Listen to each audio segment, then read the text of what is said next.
Às 7h29. Olá, Diego Amorim. Bom dia, Heródoto. Bom dia a você e a nossa audiência. Vamos de segundona, hein? É isso aí. Tem um feriado aí, né? Semana Santa, vai ser uma semana mais curta e a gente continua firme por aqui. Ô, Diego, só um detalhezinho. Você falou em semana mais curta, parece que o Supremo não trabalha essa semana. Geralmente é assim, eu não tenho essa informação aqui, Heródoto, mas geralmente Semana Santa, os deputados nem vêm por aqui. Os deputados e senadores já emendam logo, para ir embora na quinta. Eles chegam terça e vão embora na quinta, geralmente, né? Já que quinta é quinta santa, então eles pensam assim, se eu for na terça para voltar na quarta, não vale a pena. Então já fica logo nos estados. Tá bom, vamos em frente. Vamos lá, Heródoto, na semana passada, o ministro da Educação, Camilo Santana, concedeu uma entrevista exclusiva ao senador Jorge Cajuru, do PSB de Goiás, que é colunista aqui da Nova Brasil FM, e ao Chaim Zay, que é dono do Grupo SEB de Educação e também do Grupo Tati de Comunicação, ao qual pertence a rede da Nova Brasil FM. Essa entrevista foi no gabinete do ministro da Educação, aqui na Esplanada dos Ministérios, em Brasília. Foi uma entrevista recheada de informações importantes sobre a pasta. O Camilo Santana, por exemplo, disse da dificuldade do orçamento do MEC, mas enalteceu aquela PEC da transição, aquela proposta de emenda à Constituição que foi aprovada no Congresso Nacional ainda no ano passado, após a vitória de Lula no segundo turno contra Jair Bolsonaro, e que, segundo o ministro da Educação, permitiu uma folga nas contas públicas capaz de o MEC realizar algumas ações importantes já nestes primeiros 100 dias do terceiro governo Lula. Vamos ouvir, por gentileza, o ministro Camilo Santana. Bom, Cajuru, se a gente for comparar o orçamento do Ministério da Educação de 2014 para cá, o orçamento discricionário, para você ter uma ideia, atualizando os valores hoje, o orçamento seria do MEC, comparado com 2014, seria algo em torno de 54 bilhões discricionário, e hoje o orçamento do MEC são 28 bilhões. Né? E isso graças a PEC da transição, que permitiu um acréscimo de quase 10 bilhões para o Ministério discricionário para esse ano. E é isso que permitiu, né, a gente, por exemplo, aumentar os valores do Programa Nacional da Alimentação Escolar, que para mim é um dos programas mais importantes e criados, né, pelo governo federal. Ela é reconhecido pela FAO. O Programa Nacional de Alimentação Escolar ajudou inclusive a tirar o Brasil do mapa da fome, né? Então, nós reatualizamos, né, os municípios já estão recebendo os novos valores. Nós chegamos a atualizar 39%, acima da inflação dos últimos 5 anos que não tinha uma correção no programa. Pra você ter uma ideia, nós saímos praticamente de 4 bilhões de reais do programa para 5,5 bilhões do programa, 1,5 bilhão a mais. Né? Isso também ajuda a agricultura familiar, porque como a lei da compra da agricultura familiar, que 30% da aquisição da merenda escolar tem que vir da agricultura familiar, então também isso movimenta a economia da agricultura familiar no nosso país. Esse acréscimo orçamentário realizado no ano passado tem nos permitido, como também nós estamos colocando recursos para pagar todas as obras, né, que estão em andamento, que estão atrasadas no FNDE, nós estamos colocando em dia. Para você ter uma ideia, Chaim, esse ano agora nós estamos terminando de pagar algo em torno de 604 milhões, né, já pagamos em fevereiro uma parte. Então, isso totaliza 604 milhões nesses praticamente quase 3 meses de governo. Isso significa o mesmo valor pago o ano todo do FNDE em 2022. É o mesmo valor. Camilo Santana também falou da importância de investimentos em ciência e tecnologia e citou que esta gestão já conseguiu reajustar as bolsas da CAPES, a Coordenação de Aperfeiçoamento de Pessoal de Nível Superior. Sobre as obras, Heródoto e ouvinte, o ministro da Educação disse que são cerca de 4.000 obras hoje em escolas e universidades espalhadas pelo Brasil que estão, segundo ele, paralisadas ou inacabadas. Ele destacou também que vai ajudar todos os municípios nessa questão das obras de escolas, independentemente da ideologia ou do partido de cada prefeito. Ainda sobre o orçamento do MEC, o ministro da Educação, nesta entrevista exclusiva à Nova Brasil FM, falou da importância do que chamou de recomposição das universidades e dos institutos federais e agradeceu ao Congresso Nacional pelo empenho nesse sentido. Vamos ouvir o ministro Camilo Santana. Pois é. Aliás, em relação às universidades e institutos federais, nós vamos agora, vamos recompor o orçamento.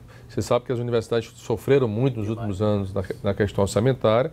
Então, já estamos com o recurso garantido, graças à decisão dos deputados e senadores do Congresso Nacional. E agora estamos só aguardando também a agenda do presidente para que ele possa anunciar a recomposição orçamentária das universidades e dos institutos federais, tanto na parte de custeio, na parte de investimento e na parte de obras. O ministro Camilo Santana, da Educação, também disse nessa entrevista, Heródoto e ouvinte, que está descartada mudanças no Enem deste ano. Essa é uma informação muito importante, porque está sendo discutido no âmbito do MEC eventuais mudanças no ensino médio. O ministro Camilo Santana deixou claro nessa entrevista para a gente que tudo vai ser feito com muito diálogo. O que aconteceu? No governo de Michel Temer, ainda com o ministro Mendonça Filho, começou ali a ser implantado o novo ensino médio, que foi complementado e colocado em prática para valer no governo de Jair Bolsonaro, no intuito de modernizar e de tornar a educação brasileira mais moderna, mais antenada às questões da atualidade. O ministro Camilo Santana disse que no início desse terceiro governo Lula surgiram grupos que pediam a continuidade dessas mudanças, outros grupos que pediam a revogação dessas mudanças, e o MEC então criou um grupo de trabalho que, segundo o ministro Camilo Santana, vai apresentar soluções com a intenção, segundo ele, de melhorar ainda mais o ensino médio a partir de muito diálogo com todos os agentes envolvidos. Mas ele deixou claro que não teremos mudanças no Exame Nacional do Ensino Médio, no Enem deste ano de 2023. Sobre esse assunto muito importante, vamos ouvir também o ministro.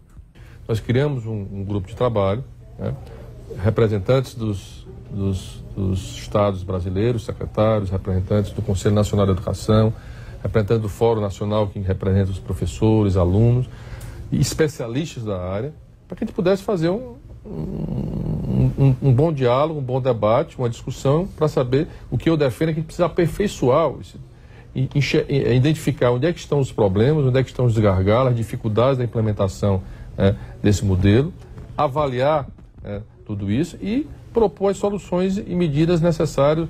Eu acho que o grande objetivo é qualificar e melhorar o ensino médio, né? Um ensino médio que seja também atrativo para o jovem. Nós estamos tendo uma evasão muito forte nas escolas, principalmente públicas desse país, né? Além da evasão, a reprovação também. Nós precisamos estar um ensino médio que possa ser vocacional, profissionalizante também, que o jovem hoje quer estar integrado, estar sintonizado com o mundo do mercado do trabalho, né? Temos estímulos também, uma escola criativa, uma escola atrativa, acolhedora, né? Que dê oportunidades para o nosso jovem. Então, nós criamos esse grupo de trabalho para que, no prazo, já estamos com quase 15, 20 dias com esse grupo, para que no máximo em 90 dias nós pudéssemos apresentar, né? Até porque isso é uma lei aprovada pelo Congresso Nacional. Então, mas há uma preocupação enorme do Ministério nesse sentido. Não afetará o Enem esse ano, o Enem permanece. Essa é a preocupação. Não há nenhum prejuízo, né? E a partir daí nós vamos discutir quais serão as mudanças necessárias, mas, repito, a partir do diálogo, a partir da parceria de todos, para que a gente possa definir as mudanças necessárias. Quem nos acompanha pelo YouTube, em youtube.com/novamanhã, consegue ver também imagens dessa entrevista exclusiva do ministro Camilo Santana. Por fim, Heródoto e ouvinte, o ministro, que é do PT e também foi governador do Ceará, aproveitou a entrevista exclusiva aqui para a Nova Brasil FM para enaltecer, claro, o trabalho da educação no seu estado, o Ceará.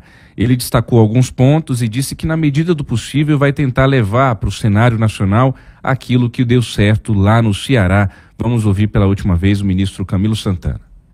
Formatamos um programa, uma política nacional, em 3 linhas. A primeira, na alfabetização na idade certa, que foi o grande segredo do Ceará. Porque a responsabilidade do ensino fundamental são dos municípios.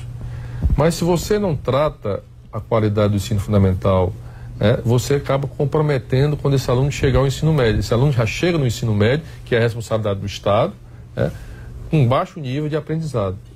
Então, o que foi que o Ceará fez? O regime de colaboração, onde todos os municípios pactuaram, fizeram parte, numa metodologia pedagógica, um formador com formação, com uma espécie de gerentes de ações para acompanhar cada escola, o resultado, com metas, com indicador. resultado, né? Então nós estamos fazendo uma pesquisa agora para uniformizar esse padrão, para servir como um padrão nacional para a política que nós queremos apresentar. O papel do Estado o papel do MEC vai ser um papel de indutor, de articulador, para fortalecer esse regime. O segredo está no regime de colaboração. É o compromisso do governador, o compromisso do prefeito, o compromisso do secretário de Educação ou secretária de Educação, né, numa grande rede de pactuação e de avaliação e de premiação. Tá aí, o ministro Camilo Santana, que é ministro da Educação, entrevistado aí com exclusividade aqui no gabinete dele, na Esplanada dos Ministérios em Brasília, na semana passada, pelo senador Jorge Cajuru, do PSB de Goiás, que é colunista da Nova Brasil, e pelo Chaim Zay, que é dono do Grupo SEB de Educação e do Grupo Tati de Comunicação, ao qual pertence a Rede Nova Brasil FM. Volto com você, Heródoto, um ótimo dia.